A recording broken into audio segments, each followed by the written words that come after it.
Ada seorang teman follower di TikTok ini yang meminta saya untuk membahas Matius 6 ayat 14-15 dengan pertanyaan, apakah pengampunan dosa yang Allah berikan itu bisa dibatalkan? Dan apakah dosa saya bisa diampuni sekalipun saya tidak mengampuni orang yang bersalah kepada saya? Mari kita mulai dengan membaca Matius 6 ayat 14-15 ini.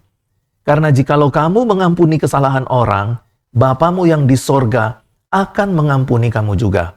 Tetapi, jikalau kamu tidak mengampuni orang, Bapamu juga tidak akan mengampuni kesalahanmu.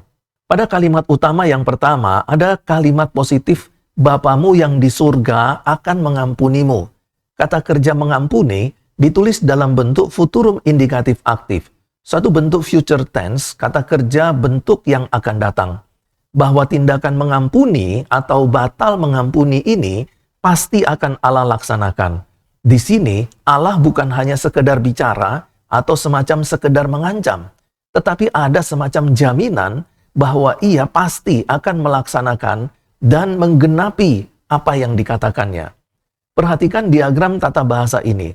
Kegiatan atau tindakan Allah yang akan mengampuni ini diikuti oleh anak kalimat, jika kamu telah. Dan ini adalah bentuk lampau aorist aktif subjungtif. Suatu kalimat pengandaian yang bersyarat, yang biasanya disertai dengan kata jika maka. Jika kamu telah mengampuni sesamamu manusia, maka Allah akan mengampuni kita, dan begitu pun sebaliknya. Atau dengan kata lain, seperti yang dikatakan Richard B. Gardner, jika kita menolak untuk mempraktekkan pengampunan terhadap orang lain, maka kita juga akan membatalkan pengampunan Tuhan dalam hidup kita. Atau dengan kata lain, seperti yang dikatakan Richard B. Gardner, jika kita menolak untuk mempraktekkan pengampunan terhadap orang lain, maka kita juga akan membatalkan pengampunan Tuhan dalam hidup kita sendiri. Sebab kita telah mengambil hak prerogatif Allah sebagai hakim yang maha adil. Maksudnya begini, kalau ada orang yang berbuat salah terhadap kita, kita ampuni saja dia.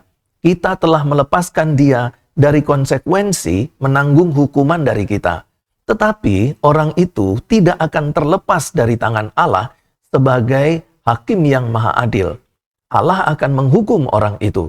Tetapi kalau kita tidak mengampuni orang itu dan menghukum orang itu, bukankah itu berarti bahwa kita telah mengambil hak Allah untuk menghukum orang itu?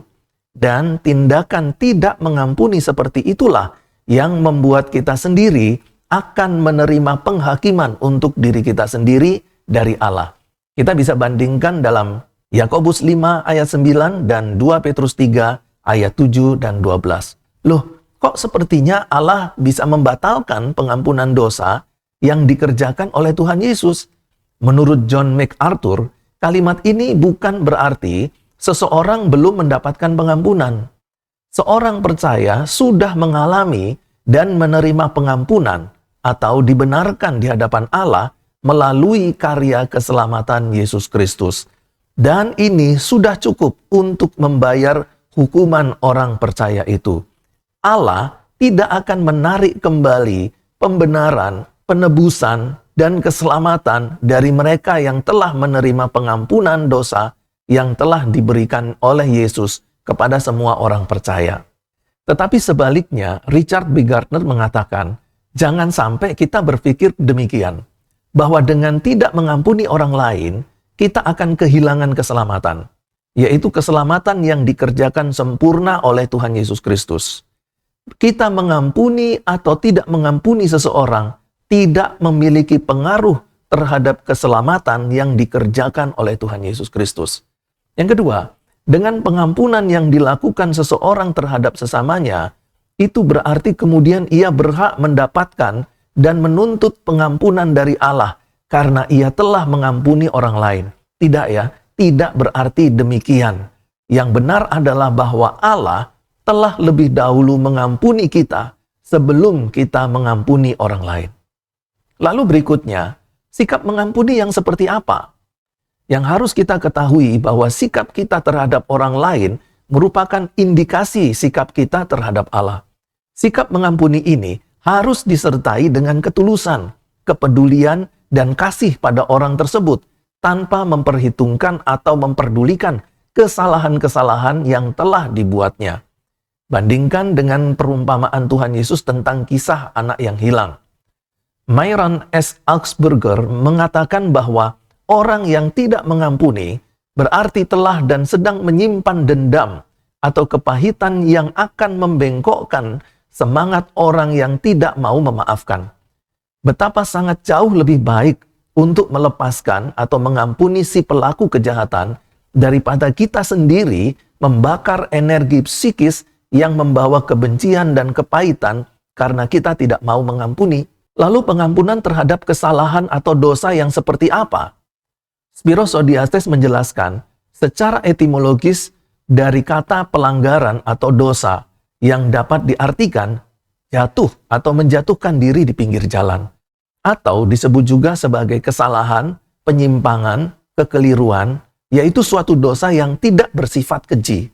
Bahkan terkadang tidak selalu menyiratkan sebuah kesalahan. Horst Robert Bals mengatakan bahwa paraptoma atau kesalahan, pelanggaran, dosa di ayat ini adalah dosa yang lebih rendah kualitasnya dari hamartia, yaitu dosa yang menyebabkan penghukuman dan kebinasaan.